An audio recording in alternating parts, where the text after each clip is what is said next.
জাতিসংঘ সাধারণ অধিবেশনে যোগ দিতে নিউ ইয়র্কে পৌঁছেছেন ডক্টর মোহাম্মদ ইউনূস। আজ বাইডেনের সঙ্গে বৈঠক। নিউ ইয়র্কের পররাষ্ট্র উপদেষ্টা তৌহিদ হোসেন ও ভারতের পররাষ্ট্রমন্ত্রী জয়শঙ্করের বৈঠক, সম্পর্ক এগিয়ে নিতে একমত। গুম, যৌন নির্যাতন ও মানবতা বিরোধী অপরাধ, গণহত্যার দায়ে 10 বছর নিষিদ্ধ হবে রাজনৈতিক দল, প্রস্তাব আইন মন্ত্রণালয়। 2150 কোটি টাকা লোন নিয়ে 788 কোটি টাকায় হানিফ ফ্লাইওভার নির্মাণ, বাকি টাকা পাচার করে ওরিয়ন গ্রুপ।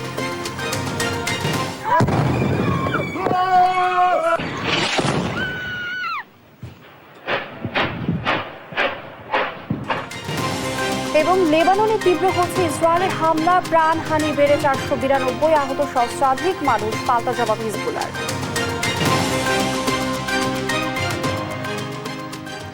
দেখছিলেন শিরোনাম সংবাদ সকালে, সঙ্গে আছি আমি লিনিয়া আফরোজ। এবারে বিস্তারিত। জাতিসংঘের সাধারণ পরিষদের অধিবেশনে যোগ দিতে যুক্তরাষ্ট্রের নিউ ইয়র্কে পৌঁছেছেন ডক্টর মোহাম্মদ ইউনূস।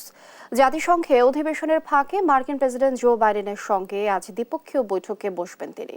এর আগে সোমবার ভোরে কাতার এয়ারলাইন্সের একটি ফ্লাইটে নিরাপত্তা, গণমাধ্যম সহ সব মিলিয়ে 57 জন সফর সঙ্গী নিয়ে হজরত শাহজালাল আন্তর্জাতিক বিমানবন্দর ছেড়ে যান ডক্টর ইউনূস।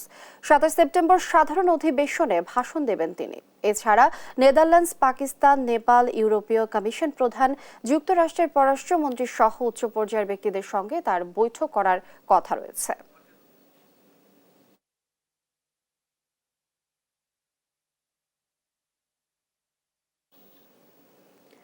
যুক্তরাষ্ট্রের নিউ ইয়র্কে জাতিসংঘ সাধারণ পরিষদের অধিবেশনের ফাঁকে অন্তর্বর্তী সরকারের পররাষ্ট্র উপদেষ্টা মোহাম্মদ তৌহিদ হোসেনের সঙ্গে ভারতের পররাষ্ট্রমন্ত্রী এস জয়শঙ্করের বৈঠক অনুষ্ঠিত হয়েছে। বৈঠকে বাংলাদেশ ও ভারত পারস্পরিক স্বার্থ সংশ্লিষ্ট বিষয়ে সম্পর্ক এগিয়ে নিয়ে যাওয়ার উপর একমত হয়েছে। মঙ্গলবার সকালে বাংলাদেশের পররাষ্ট্র মন্ত্রণালয় সামাজিক মাধ্যম এক্সে এ তথ্য জানিয়েছে। পররাষ্ট্র মন্ত্রণালয়ের এক্সে বলা হয়েছে, বাংলাদেশের পররাষ্ট্র উপদেষ্টা তৌহিদ হোসেন জাতিসংঘ সাধারণ পরিষদের বৈঠকের ফাঁকে ভারতের পররাষ্ট্রমন্ত্রী এস জয়শঙ্করের সঙ্গে বৈঠক করেন। এই সময় তারা পারস্পরিক স্বার্থ সংশ্লিষ্ট বিষয় নিয়ে আলোচনা করেন। গণহত্যা, গুম, যৌন নির্যাতনকে মানবতা বিরোধী অপরাধ হিসেবে গণ্য করা, গণহত্যার অপরাধে রাজনৈতিক দল নিষিদ্ধ সহ আন্তর্জাতিক অপরাধ ট্রাইব্যুনালে আইনে 8টি সংশোধনী প্রস্তাব করেছে আইন মন্ত্রণালয়। এ নিয়ে বিশিষ্টজনের সঙ্গে মত বিনিময় সভায় আইন উপদেষ্টা বলেন, বিচারে স্বচ্ছতা, জবাবদিহিতা ও আন্তর্জাতিক মান বজায় রাখাই সরকারের লক্ষ্য।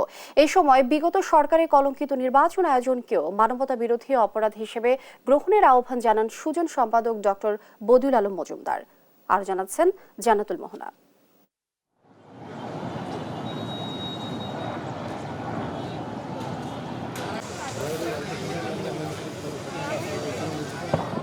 বৈষম্য বিরোধী আন্দোলন দমনে নির্বিচারে দমনপীড়ন চালায় তৎকালীন আওয়ামী লীগ সরকার।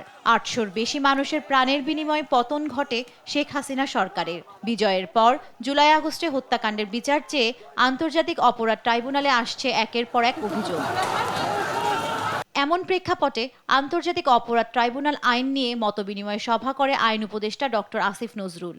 এতে গণহত্যায় কোনো বাহিনী বা দলের সম্পৃক্ততা, গুম, যৌন নির্যাতনকে মানবতা বিরোধী অপরাধ হিসেবে গণ্য করা এবং জড়িত রাজনৈতিক দলকে 10 বছর নিষিদ্ধ করা সহ 8টি সংশোধনী প্রস্তাব করে মন্ত্রণালয়।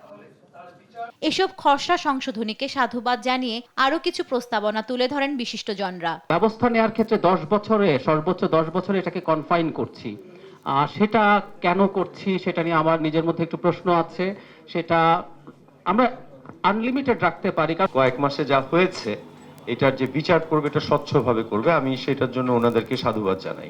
এক্সপ্লেনেশনটাও যদি থাকে এবং আর্টিকেল 7(1) এর ফুল টার্মিনোলজি গুলো যদি থাকে, আমার মনে হচ্ছে অনেক বেশি কভারড হবে। প্রসিকিউটরস এন্ড আদার যারা, তাদের যেন সেই প্লেসগুলো, যেমন আয়নাঘরের মতো যে সমস্ত জায়গাগুলো, এগুলো ভিজিট করার মতন তাদেরকে ওই ক্ষমতাটাই যেন তাদেরকে দেওয়া হয় এবং তারা যেন ইনভেস্টিগেশনের জন্য একটা দক্ষ টিম পায়। ট্রাইব্যুনাল মে অ্যাডমিট সাম এভিডেন্স। এখন মে অ্যাডমিট এই কথাটার মূল উদ্দেশ্যটা আসলে আমাদের বোধহয় বোঝা দরকার। এই মে অ্যাডমিট বলতে বোঝানো হয়েছে যে এখানে সার্টেন কিছু এভিডেন্সের কথা বলা হয়েছে যেটা ফর্মাল প্রুফ ছাড়াই কোর্ট অ্যাডমিট করতে পারে। 19-এ যে অ্যামেন্ডমেন্টটা প্রপোজ করা হয়েছে এটাও বোধহয় ভাববার বিষয় আছে। রাজনৈতিক দল নিষিদ্ধ সহ বেশ কিছু ইস্যুতে দ্বিমত জানান কেউ কেউ। সেন্টিমেন্টের জায়গা আছে আর আইনের জায়গা, this are separate, so I think separate রাখা উচিত। আর লাস্ট পয়েন্ট হচ্ছে I think rules of procedure আমাদের আরেকটু ভালোভাবে দেখা উচিত। যে নির্দেশনাগুলো অ্যাপেলেট ডিভিশনের ছিল, অ্যাপেক্স কোর্টের ছিল, সেটা যাতে ইমপ্লাইড হয় সেই ব্যবস্থাটা করলে পরে কিন্তু এগুলো সবই হয়। তা নাহলে কিন্তু এটা সবগুলো এই যে কাটাকাটনি আপনারা করেছেন এর জন্য অনেক ধন্যবাদ, কিন্তু এটা ব্যর্থতায় পর্যবসিত হবে। ব্যানের কথা শুধু বলছি পলিটিক্যাল পার্টি, কিন্তু অন্য কোনো অর্গানাইজেশন যদি এই ধরনের ক্রাইম করে সেই ক্ষেত্রে ওই সমস্ত অর্গানাইজেশনকে আমরা ব্যান করব বা কি ধরনের তাদের বিরুদ্ধে শাস্তিমূলক ব্যবস্থা নেব সেই কথাটা এখানে মনে হয় অনুপস্থিত আছে। এখানে 10 ইয়ার্স যে লেখা হয়েছে সেখানে এটি পরিবর্তন করে যেন এটি বলা হয় যে চিরদিনের জন্য, কারণ আমরা দেখেছি 4টি অপরাধ নিয়ে নিজের ভাবনা তুলে ধরেন সুশাসনের জন্য নাগরিক সুজন সম্পাদক ডক্টর বদিউল আলম মজুমদার। নির্বাচনী অপরাধ, যারা গুরুতর নির্বাচনী অপরাধ করেছে, আমাদের গণতান্ত্রিক ব্যবস্থাকে ধ্বংস করেছে, আমাদের সংবিধান লঙ্ঘন করেছে, তাদের বিরুদ্ধে এই আইন প্রয়োগ হওয়া দরকার। আইন উপদেষ্টা জানান প্রতিহিংসা নয়, বিচার কাজে আন্তর্জাতিক মান নিশ্চিত করাই অন্তর্বর্তী সরকারের লক্ষ্য। আমরা সর্বোচ্চভাবে চেষ্টা করব শুধুমাত্র আগের যে ইন্টারন্যাশনাল ক্রাইম ট্রাইব্যুনাল একটা বিচার যে আছে সেটার চেয়ে তো অবশ্যই অনেক গুণ ভালো, নিরপেক্ষ, গ্রহণযোগ্য বিচার হবে। আমরা চেষ্টা করব আন্তর্জাতিক বিশ্বের কাছে এবং এখানে বাংলাদেশে যারা প্রতিটা মানুষের কাছে যেন এই বিচার গ্রহণযোগ্য হয়। কোনো দলকে নিষিদ্ধ করা নয়, সরকার জুলাই আগস্টে শহীদ ও আহতদের ন্যায় বিচার পাওয়া নিশ্চিত করতে চায় বলেও জানান ডক্টর আসিফ নজরুল। জান্নাতুল মোহনা, দেশ টিভি, ঢাকা। শুধু রাজনৈতিক মুক্তি নয়, অর্থনৈতিক মুক্তিও অর্জন করতে হবে বলে মন্তব্য করেছেন বিএনপির ভারপ্রাপ্ত চেয়ারম্যান তারেক রহমান। আর অন্তর্বর্তী সরকারকে হুঁশিয়ারি করে তিনি বলেন, রাজনৈতিক অধিকার প্রতিষ্ঠা করতে গিয়ে এমন কোনো ভুল করা যাবে না যাতে স্বৈরাচার ষড়যন্ত্রের সুযোগ পায়। যেসব দল স্বৈরাচার পতন আন্দোলনে সম্পৃক্ত ছিল তাদের নিয়েই জাতীয় ঐক্য গড়ার কথাও বলেন তারেক রহমান। কিশোরগঞ্জের গণসমাবেশে ভার্চুয়ালি যুক্ত হয়ে এসব কথা বলেন তিনি। টিটু দাসকে সঙ্গে নিয়ে নিয়াজ মোর্শেদের রিপোর্ট। ছাত্র গণ অভ্যুত্থানের পর কিশোরগঞ্জে বিএনপির এ গণসমাবেশ। 10 বছর পর সুযোগ পেয়ে দলে দলে সমাবেশে অংশ নেন নেতাকর্মীরা। নানা প্লাকার্ড, ফেস্টুন নিয়ে স্লোগানে মুখর করে তোলে তারা। সমাবেশে ভার্চুয়ালি যুক্ত হন বিএনপির ভারপ্রাপ্ত চেয়ারম্যান তারেক রহমান। বলেন, মানুষের অধিকার প্রতিষ্ঠায় কোনো ভুল করা যাবে না। শুধুমাত্র রাজনৈতিক মুক্তি হলে, রাজনৈতিক অধিকার প্রতিষ্ঠা হলেই সকল কিছু হয়ে যায় না। রাজনৈতিক ক্ষমতা অর্জন, রাজনৈতিক অধিকার প্রতিষ্ঠা পাশাপাশি আমাদেরকে বাংলাদেশের মানুষের অর্থনৈতিক মুক্তির সংগ্রামেও জয় যুক্ত হতে হবে। বাংলাদেশের মানুষের অর্থনৈতিক সংগ্রামেও আমাদেরকে জয় পেতে হবে। তাহলেই একমাত্র আমরা আমাদের যে আন্দোলন সেইটির কাঙ্ক্ষিত লক্ষ্যে আমরা পৌঁছতে সক্ষম হব। শুধু রাজনৈতিক অধিকার প্রতিষ্ঠাই নয়, অর্থনৈতিক মুক্তি অর্জনে সবাইকে ঐক্যবদ্ধভাবে কাজ করার আহ্বান জানান তিনি। সতর্কভাবে খেয়াল রাখতে হবে আমাদেরকে যে তারা এই কাজটি, জনগণের এই কাজটি করতে গিয়ে জনগণের রাজনৈতিক অধিকার প্রতিষ্ঠা যে কাজ, সেটি করতে গিয়ে এমন কোনো পরিস্থিতির উদ্ভব যেন না হয় যাতে করে অন্য স্বৈরাচার আবার কোনো ষড়যন্ত্র করার সুযোগ পায়। জনগণের ভোটে নির্বাচিত সরকারি উন্নয়ন পরিকল্পনা বাস্তবায়ন করবে। বিএনপি ক্ষমতায় গেলে গ্রামের প্রতিটি পরিবারকে ফ্যামিলি কার্ডের মাধ্যমে সহায়তার প্রতিশ্রুতিও দেন তারেক রহমান। নিয়াজ মোর্শেদ, দেশ টিভি, ঢাকা। হানি ফ্লাইওভার নির্মাণে 2150 কোটি টাকা ঋণ দেয় ওরিয়ন গ্রুপ, কিন্তু প্রকল্পে খরচ হয় 788 কোটি টাকা। বাকি টাকা বিদেশে পাচার করে প্রতিষ্ঠানটি। এখানে শেষ নয়, টোল থেকে প্রতি বছর নিজেদের পকেটে পড়ছেন প্রায় 800 কোটি টাকা। এদিকে প্রকল্পের লিড পার্টনার দুবাইয়ের খ্যাতনামা প্রতিষ্ঠান বেলহাসা ইঞ্জিনিয়ারিং অ্যান্ড কনস্ট্রাকশন কোম্পানিকে দেশ ছাড়া করার অভিযোগ আছে ওরিয়নের বিরুদ্ধে। সই জালিয়াতি করে পুরো কাজ বাগিয়ে নেওয়ার অভিযোগে মামলা হলেও 14 বছরে নেই অগ্রগতি। বিস্তারিত শাহাদাত নিশাদের অনুসন্ধানী রিপোর্টে। মেয়র হানিফ ফ্লাইওভার ঢাকা চট্টগ্রাম মহাসড়কের সবচেয়ে ব্যস্ততম ফ্লাইওভারও বলা চলে। এবার দেশ টিভির হাতে আসা কিছু তথ্যে মিলল হানিফ ফ্লাইওভার প্রকল্পে বের করা লুটপাটের চিত্র। এত বড় একটি ফ্লাইওভার ওরিয়ন গ্রুপ করলেও তাদের পকেট থেকে খরচ হয়নি কোনো টাকা, অথচ ফ্লাইওভারের নামে ব্যাংক থেকে লুট করেছে কয়েক হাজার কোটি টাকা। অনুসন্ধানে দেখা যায় ফ্লাইওভার নির্মাণে ব্যয় ৬৭০ কোটি টাকা ধরা হলেও প্রকল্প ব্যয় বাড়িয়ে করা হয় ২৩৭৮ কোটি টাকা। বড় প্রতারণা হলো ফ্লাইওভারটি নির্মাণে নিজেদের কোনো টাকা খরচ না করেই সুবিধা নিচ্ছেন ওরিয়ন গ্রুপ। চলুন দেখে আসি কিভাবে ঘটেছিল সেই প্রতারণা। ওরিয়ন গ্রুপকে ২১৫০ কোটি টাকা অর্থায়ন করে ৬টি ব্যাংক ও বিনিয়োগ প্রতিষ্ঠান। এর মধ্যে রাষ্ট্রায়ত্ত সোনালী ব্যাংকের বিনিয়োগ ৫০০ কোটি, রূপালী ব্যাংকের ৫৫০ কোটি, জনতা ব্যাংকের ৬০০ কোটি ও অগ্রণী ব্যাংকের ৫০০ কোটি টাকা। এছাড়া ৫০ কোটি টাকা করে বিনিয়োগ করে সোশ্যাল ইসলামী ব্যাংক ও investment corporation of Bangladesh ICB. অথচ ফ্লাইওভারটি নির্মাণে ওরিয়নের মোট খরচ ৭৮৮ কোটি টাকা। বাকি টাকা বিদেশে পাচারের অভিযোগ ওরিয়ন গ্রুপের বিরুদ্ধে। ওরিয়ন গ্রুপের প্রতারণা প্রকল্পের শুরু থেকেই। দরপত্রে কয়েকটি আন্তর্জাতিক প্রতিষ্ঠান অংশ নিলেও যোগ্য বিবেচনায় কাজটি পায় বাংলাদেশ দুবাই যৌথ পরিচালিত প্রতিষ্ঠান বেলহাসা একম and associate limited. প্রতিষ্ঠানটিতে বেলহাসার share 60% R Ekam engineering লিমিটেডের 40%। আবার একম ইঞ্জিনিয়ারিংয়ের 40%-এর মধ্যে ওরিয়ন গ্রুপের চেয়ারম্যান ওবায়দুল করিম 50% নিজের কাছে রেখে তার বন্ধু রবিউল ইসলামকে দিয়েছিল 10 আর মুজিবুল হককে 40%। 2005 সালে বেলহাসার সাথে সিটি কর্পোরেশনের চুক্তি ছিল তারা লিড পার্টনার কোনোভাবেই পরিবর্তন করতে পারবে না। নির্মাণ কাজ শেষ করার 5 বছর আগে কোনোভাবেই শেয়ার ছেড়ে দেওয়া যাবে না। 2006 সালে তত্ত্বাবধায়ক সরকার ক্ষমতা গ্রহণের পর দুর্নীতির অভিযোগ তুলে প্রকল্পটি বন্ধ করে দেয়, বাতিল করা হয় জামানত। 2010 সালের 23 জুন আবারও ফ্লাইওভারটি নির্মাণের কাজ উদ্বোধন করেন শেখ হাসিনা। তবে এর আগেই কৌশলে বেলহাসা ইঞ্জিনিয়ারিং অ্যান্ড কনস্ট্রাকশনকে বের করে দেয় ওরিয়ন গ্রুপের একম। জালিয়াতি করে বেলহাসার শেয়ার হাতিয়ে নেয় ওবায়দুল করিম ও তার পরিবার। ওরিয়ন ইনফ্রাস্ট্রাকচার নামে আলাদা কোম্পানি করে প্রকল্পটি বাস্তবায়ন করে ওরিয়ন। একই সাথে সইজাল করে শেয়ার জালিয়াতির অভিযোগে ওবায়দুল করিমের বিরুদ্ধে আদালতে মামলা করে বেলহাসা। অভিযোগ আছে ফ্লাইওভারের কার্যাদেশ পাওয়ার পর ওরিয়ন বেলহাসা বাদেও অন্যান্য শেয়ার হোল্ডারদের একে একে তাড়িয়ে দেয় রাজনৈতিক প্রভাব খাটিয়ে। প্রথমে হামলা মামলা করে বড় শেয়ার হোল্ডার মুজিবুল হককে দেশ ত্যাগে বাধ্য করে। একই সাথে ছেলে সালমান করিম ও জামাই মেহেদি হাসানের নামে জালিয়াতির মাধ্যমে সব শেয়ার হস্তান্তর করে।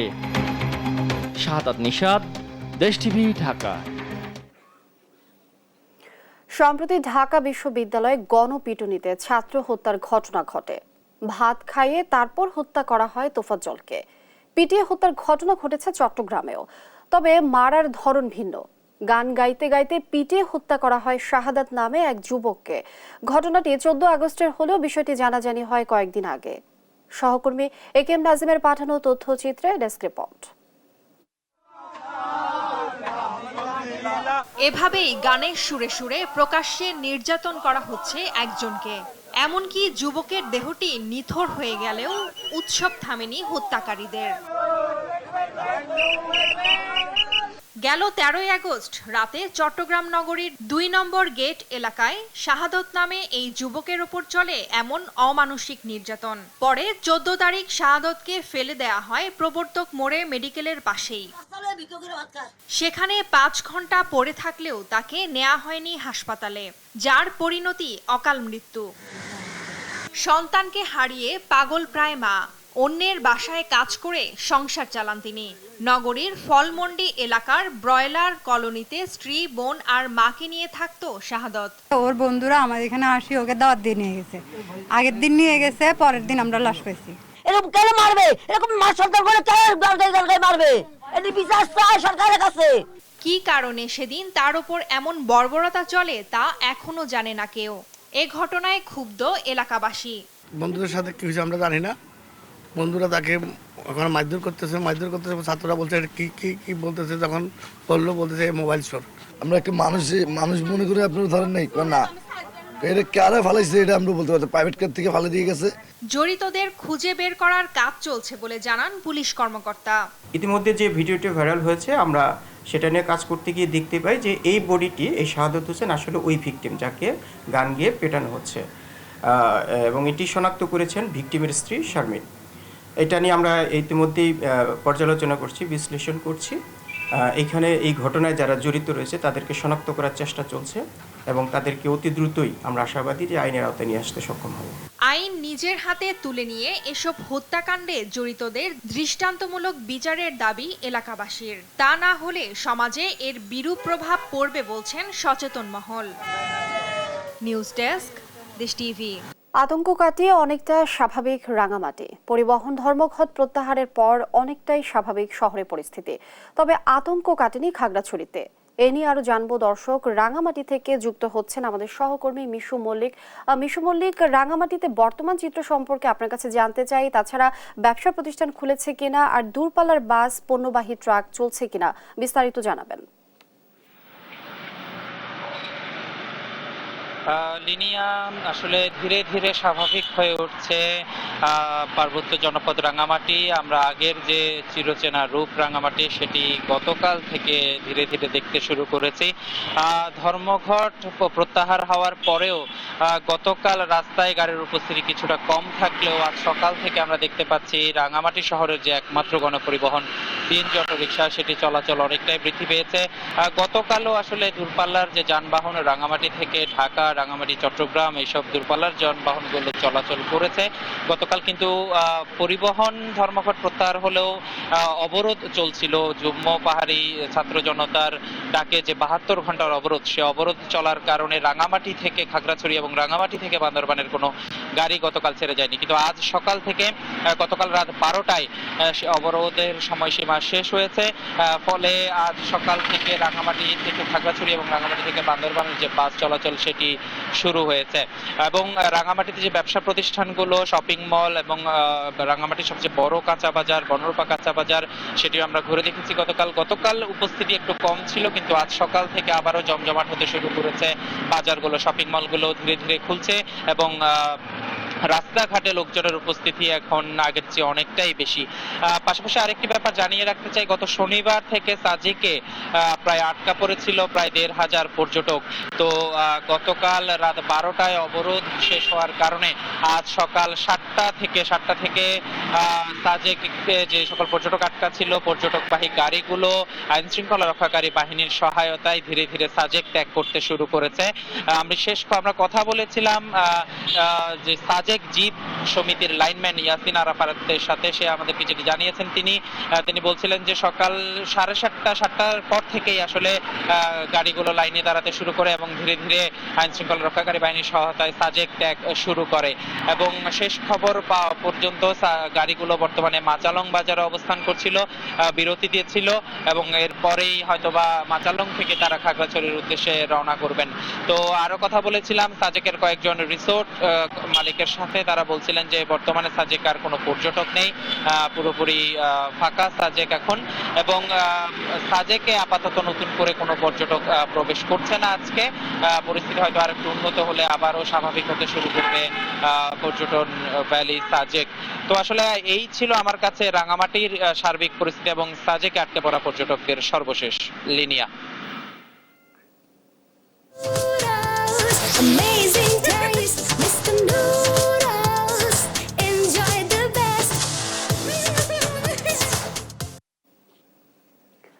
ময়মনসিংহের মুক্তাগাছার শহীদ স্মৃতি সরকারি কলেজের অধ্যক্ষ ইদ্রিস আলী সহ 3 শিক্ষকের বিরুদ্ধে নানা অনিয়ম দুর্নীতির অভিযোগ উঠেছে।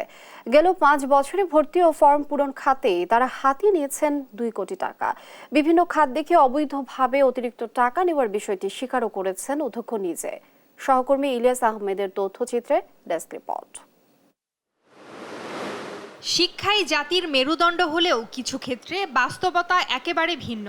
শিক্ষা গ্রহণ পদ্ধতি সহজ করার কথা থাকলেও অনেক সময় তৈরি করা হয় জটিলতা। এমনই কিছু বাজে অভিজ্ঞতা হচ্ছে শহীদ স্মৃতি সরকারি কলেজে ভর্তিচ্ছু শিক্ষার্থীদের। সেখানে 2022-23 শিক্ষাবর্ষে একাদশ শ্রেণীতে ভর্তি বাবদ সরকার সর্বোচ্চ 2560 টাকা নির্ধারণ করলেও নেওয়া হচ্ছে আরও বেশি। কলেজের অধ্যক্ষ ইদ্রিস আলীর নির্দেশে প্রত্যেক শিক্ষার্থীর কাছ থেকে নেওয়া হচ্ছে সর্বোচ্চ ৩,২৬০ টাকা। অভিযোগ রয়েছে, গেল ৫ বছরে একাদশ শ্রেণীর অতিরিক্ত ভর্তি ফি থেকেই ৪৩ লাখ টাকা নেন অধ্যক্ষ ইদ্রিস আলী। সহযোগী অধ্যাপক শাহ মোহাম্মদ মাহফুজুল বারী এবং গ্রন্থাগারিক আলী হায়দার সিন্ডিকেট। দ্বাদশ ও স্নাতকে ভর্তি ফর্ম বাবদ এই সিন্ডিকেট হাতিয়েছেন ২ কোটি টাকা। বলছে এই কমিটির 70% টাকা উনি রেখে দেবেন, বাকি 30% টাকা সবার মধ্যে ডিস্ট্রিবিউট হবে। এটা আমি রাজি হয়ে যাই। শিক্ষার্থীরা বলছেন, স্বৈরাচারী শেখ হাসিনা সরকারের এমপিদের ছত্রছায়ায় কলেজটিতে দুর্নীতির রাজ্য করেছেন অধ্যক্ষ ইদ্রিস আলী। কলেজে নানা ধরনের অনিয়ম এবং লুটপাট দুর্নীতির ঘটনা ঘটে আসছে দীর্ঘদিন ধরেই। এখানে যদি কেউ প্রতিবাদ করে তাদেরকে বদলি করে দেওয়া হয়, বিভিন্ন টিচার যারা আছেন না তাদেরকে বিভিন্ন ধরনের ভয় ভীতি প্রদর্শন করা হয়। ভর্তি ফর্মের সময় আপনার টাকা বেশি নেওয়া, তারপর মনে করলেন এবার এই কলেজের নিজস্ব জমি আছে কাজলকুটা বিল, সেখানে আপনার বিল্লাল সরকারের জামাতা তার সাথে যুগসাজশ করে আপনার মাছ চাষ করে। অতিরিক্ত টাকা নেয়ার বিষয়টি স্বীকার করে অধ্যক্ষ ইদ্রিস আলী জানিয়েছেন, সেই টাকা অন্য খাতে ব্যয় করা হয়েছে। এই টাকাটা দিয়ে ধরো আমরা ওই যে ধরো আইডি কার্ডে 30 টাকা ধার্য আছে, তো এই বেসরকারি কলেজে দেখা গেল যে এত সুন্দর আইডি কার্ড দেয় আমরা পারি না কোনোভাবে। এই 30 টাকা আবার আইটি ব্যাকটের দিয়ে 26-27 টাকা থাকে, তখন আমরা ওই জায়গায় কিছু সাবসিডি দিই।